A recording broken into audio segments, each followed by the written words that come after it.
Boom. Red light on. I feel like Stanley Kubrick. Everybody knows that I be with the cool shit. Yeah, I got the suit. Yeah, I got the tie. Everybody know that the soldi man fly. Yes, it's cool. I don't even know what's next. Listen, bump the raps. It's me, the soldi man, and I'm here with a very special person today. All right, I'm low key nervous. I'm stuttering and shit.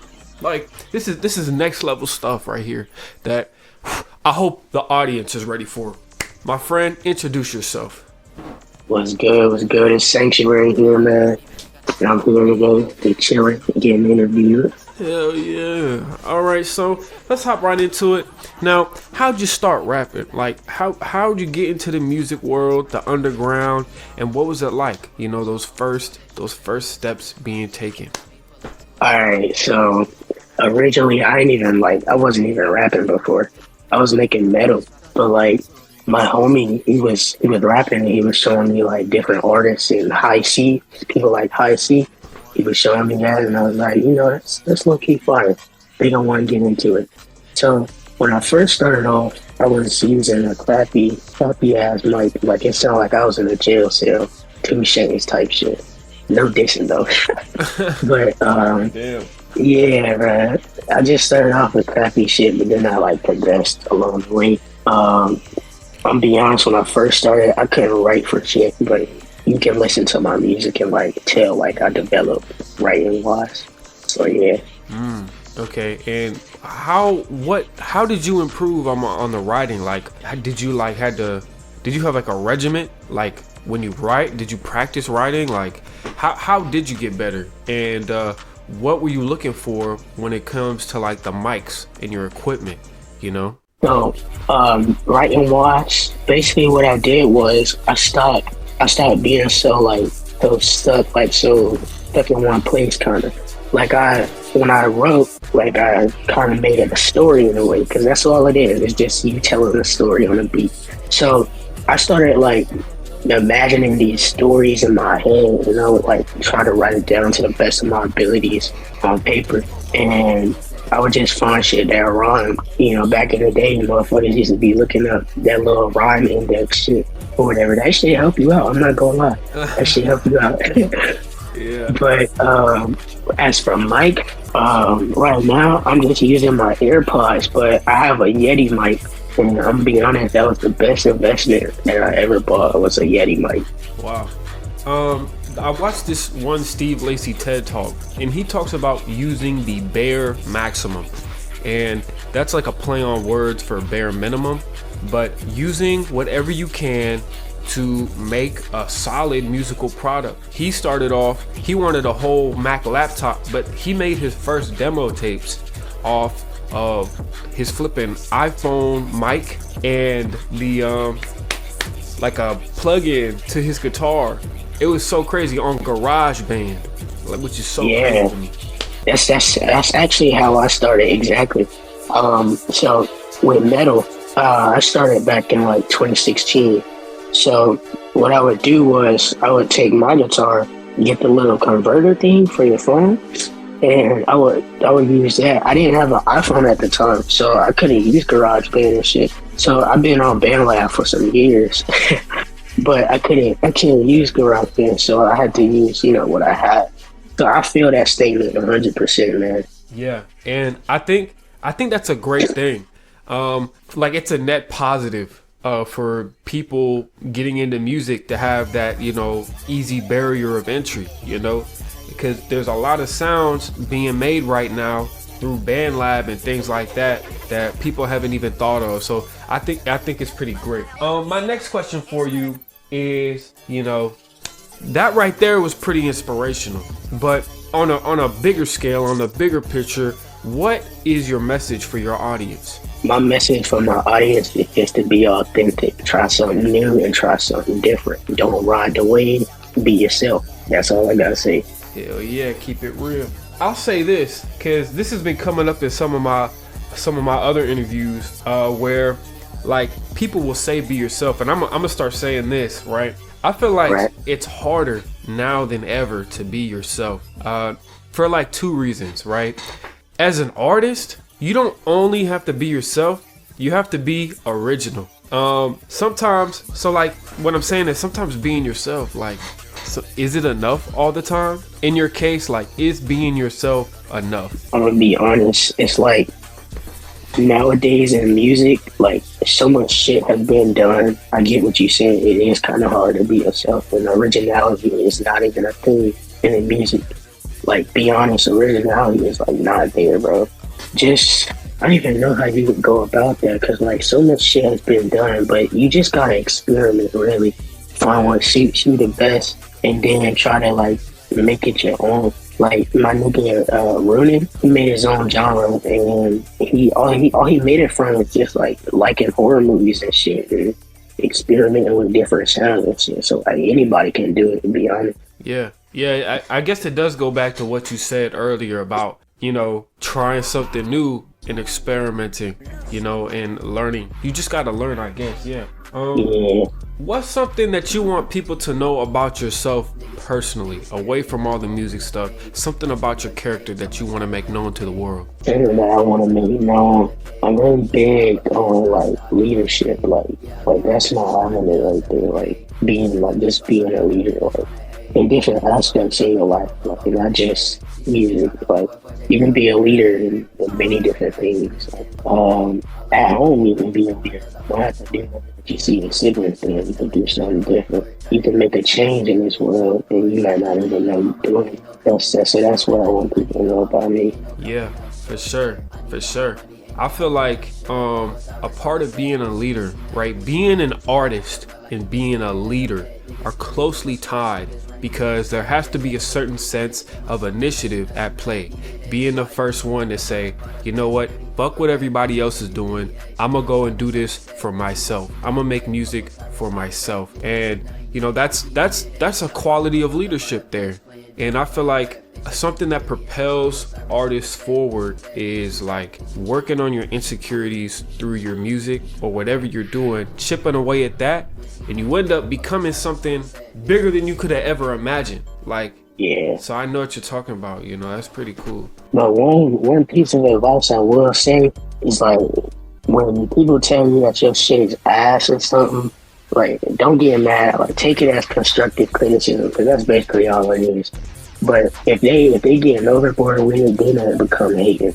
But that's a whole nother topic. But this, when somebody says something, don't always think they coming from you. Could just be trying to help you or whatever. So yeah. Real shit. I have this idea. If people are hating on you, I think you're doing something right. You know, like. Yeah. So I watched this comedian, and his name's Patrice O'Neal, and he talked about like when he telling jokes and shit. He's like, half of my audience is laughing their ass off, and the other half is horrified, right? Like, oh my God, I can't believe he just said that. And I feel like to these certain, like, it's like, it can't be just outright all your audience is hating on you, but you have to have like a few haters in the comments. Because number one, like you said, it's like motivation. It's like you can always turn it into constructive criticism, and then like, but it's also like you getting on somebody's nerve. And when people hate, bro, it's like they care. I feel like when people hate, they care a little bit, and that's why they going out their way to just be like, "Oh, you suck," and it's just funny to me. For sure, that's why I say it's because some of it might be constructive criticism, because like they really do care about you and they want to see you succeed, but they just let you know something. But yeah, I get what you say. That's a great idea. Okay, so my next question for you is, you know, we talking about haters and all that type of shit. How do you feel about the underground community in general? There's a lot of antics and crazy shit that happens. How do you feel about it? I'll be honest, I just be trying to stay in my own lane. I don't really give a fuck what others doing. But sometimes this shit do get crazy. Like, niggas will not be fucking with you for no reason. But it is what it is. You don't have people that'll like you and that's gonna fuck with you, and you don't have people that's not. So, but yeah, I just be trying to stay in my own lane for real. Yeah, that's awesome. I noticed in my time, like, I don't know, sometimes I feel like it's too much. Like, if I really got involved in these cliques like that, I feel like I get overwhelmed, you know? In real life, I'm kind of an introvert, for real. So, I don't know. Do you feel like in the underground people do shit that they wouldn't do in real life? Yeah, I feel like all the time, like haters, going back to haters, some of the shit that people be saying, you know damn well they wouldn't say it to nobody's face. Like, if you want to say something, you gotta be able to stand on what you say, like that shit up. Yeah, I 100% agree. How do you feel about the underground's relationship with TikTok? It's mixed. It's mixed emotions. Cause TikTok really did be pushing some, like some of my homies, like they be blowing up off TikTok. TikTok did be pushing some of the underground music, and I fuck with that. And it kind of did push mine too, I'm gonna be honest. But sometimes TikTok is just a toxic place, bro. I mean, Instagram is too. Hell, all of social media is. But yeah, that's why it's mixed to me. Cause, like, sometimes TikTok can be too much, but at the same time, it do be helping with this shit. Okay. I feel like to me, TikTok has like made such a wild effect on all of social media. I feel like it's like pre-TikTok and post-TikTok was so crazy. Like every app has got a little scroll feature. You know, you notice that now? Like YouTube. Yeah, and yeah, it's like crazy.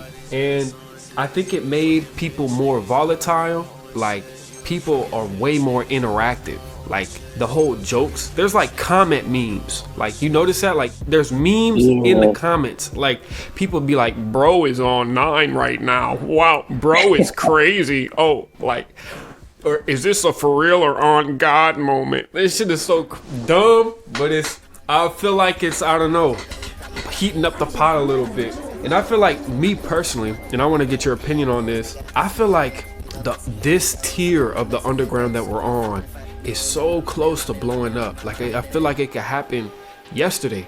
Somebody I interviewed a while ago, Len 3, he's blowing up on TikTok right now, and this shit is so crazy. It's crazy. Yeah, I heard of it. He's blowing up, man. Where do you see the underground in like a year from now? I'm be honest, the underground definitely gonna blow up for sure in the next time. We're really gonna put a time on it, but I'm sure by next year, underground will be changed. It's gonna be different. It's just we gotta work on like the intelligence and the beings, you know, the haters and all these weird niggas and shit. But for real, underground going up. Well, cool. What can you tell us about your creative process? Alright, so you just want to know like how I would get into like making a song? Yeah. Alright, so I could just be watching TV or like hear a certain melody or something, and I may want to turn it into a beat. Like my first beat that I made myself, I made it because I was playing Ghost of Tsushima, and it's like a little melody that plays when the enemy is nearby, and I sampled it and I turned it into a beat. So like really I just be listening, like I could be doing anything and just be listening for certain melodies or chords or whatever and turning into beats. Doing, you know, like we talk about writing, I'm old school. I write paper and pen, paper and pencil. So all my songs, like that's on my SoundCloud right now, I got the whole papers. Like I got papers for everything. Like I said, for writing, it's a story that goes behind it. So when I'm listening to the beat over and over again, I'm just trying to picture that story that goes with it, and I write it down. Then after I write it, record it. Lately, just now, I've been mixing my own songs, but I usually have somebody mix it for me. But yeah, that's a little into my creative process. Yeah, I feel like that's really great. The relationship that we have, I feel like this generation of the underground with video game culture is very close. Like the cover arts you see on SoundCloud are straight screenshots of video games. There's a lot of samples that come from video games now, like now more than ever. And it's pretty cool to see that, you know, you do the same thing too with like Ghost of Tsushima, even like a more recent game like that. That's pretty cool. Now for old games, I'm really big on like Call of Duty, the old Call of Duty. Mm-hmm. That's my shit right there. If anybody putting up on Modern Warfare, you know, hit me up. Yeah. How do you feel about that new Modern Warfare 2? Have you played it? Yeah, I played it. This is gas. I'm gonna be honest, that's gas. Yeah, I've been watching a lot of videos like about the new Modern Warfare 2. I'm somewhere in the middle about it. I like the way the gameplay feels. It feels so much better because like I do like slide canceling this shit, like because that shit turned me into a beast. But it made it feel like Apex Legends a little bit with how much it was being used, and I'm like, because that's. I don't know. I don't want to get into video games like that. I just love video games for real. Okay, and out of the songs you have out right now, what would you say is your own favorite song? Right now, my favorite song is called X, and it's with my homie Kodak August. That's my favorite song right now. It got over like 3K right now. And what about that song has a special connection to you? Cause when I recorded that song, my girlfriend had just broken up with me, and I was sad. Hey, that's real shit. It don't get realer than that. I recorded it, and like right after she texted me that shit, I cried for a little bit, and I recorded it. Yeah, that's tough. Wow. So that was an obstacle for you in your life, and how do you deal with obstacles in your creative process? Like, sometimes do you ever step up to the mic or get on FO Studio or BandLab and like nothing comes to you? How do you deal with stuff like that? Yeah, so that actually just happened last night. I was trying to make a beat and like I couldn't find no kick, no hi-hat or whatever to go with it. And I was just like, fuck it, I'll just, stop. I didn't scrap it. I'm gonna come back to it probably today.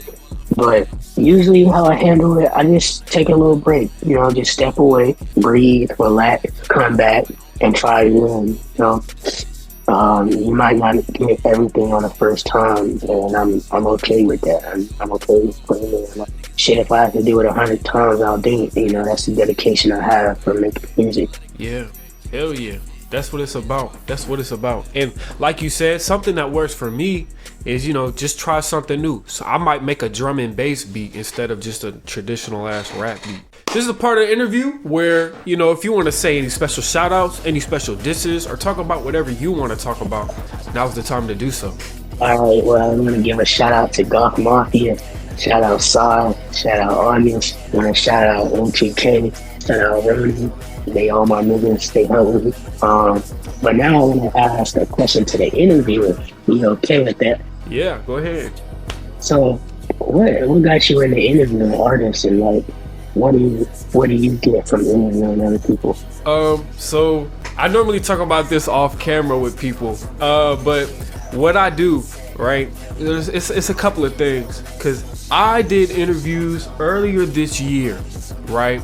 And I wanted to find a way to be a part of the underground more. And right. I was thinking, like, what's something that all artists want? Like, what's something that people need?